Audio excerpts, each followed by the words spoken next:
ఇది మా నాన్నగారు కట్టించిన ఇల్లు. నీసు కొంచెం కిటికీ తీసేస్తావా? కొలిసాయి ఇల్లు మొత్తం కొలిసాయి. మీ పంచాయతీ అయిందా? చెప్పండ్రా. నీ అల్లుడు చేసిన డాన్స్ కి నా ఇంటి పెంకుడి నెత్తి పగిలిపోయింది. ఇగో ఈ పెంకట్టుకుని నీ బుర్ర బద్దలు కొట్టేస్తాను. మీ అల్లుడేసిన గెంతులకి ఆరబెట్టిన అప్పడాలు ఒడియాలు అయిపోయి ఆ కాళ్ళు నరికేయాలా?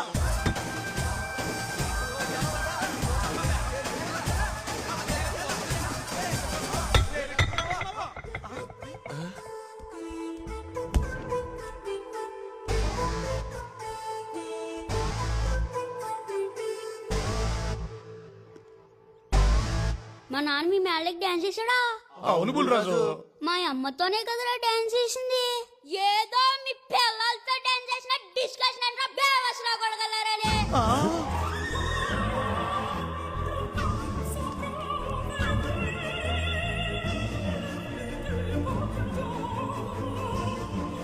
మా వాడు ఓటీటీ వెబ్ సిరీస్లు చూసి పాడైపోయాడు. కొంచెం అడ్జస్ట్ చేసుకోండి. నువ్వు ఉన్నానా? ఎరా సుబ్బిగా పెంగిని ఎత్తివేదాడిందా? అవును బుల్రాజు, తనకు దెబ్బ కూడా తగిలింది. నీకు దెబ్బలు కొత్తేంటా?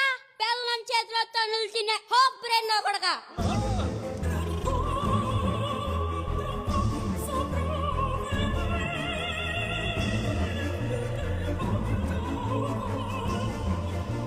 యారా అప్పిగే అప్పుడాలు ఒడియాలైనయా?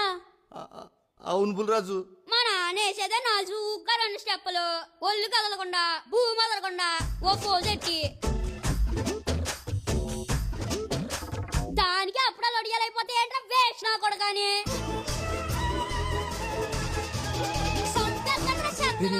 వాళ్ళంటే అన్నావు గానీ మీ తాత పాపం ఆయన మాత్రం ఏమన్నద్దే? తుఫాను మీ ఎంపు తిప్పేయండి. తాత చెర్ల పేద కుసలి నక్క. మా నాన్న నన్ను మాట్లాడుతుంటే నోరు పడిపోయింది ఏంట్రా నీ అయ్యలా తాతయ్య. మా నానంటే నా ప్రాణం రా. ఏమన్నా అన్నారో బంగారం. నేనంటే అంత ఇష్టం రా నీకు.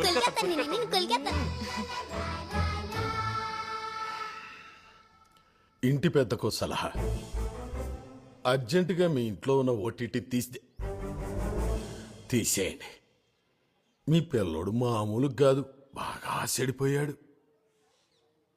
ఊరి పెద్దగా మీకో సలహా, మీ పిల్లలు కూడా డాబా మీదకి తీసుకెళ్ళి గోదారి గట్టు మీద రామశిల కావే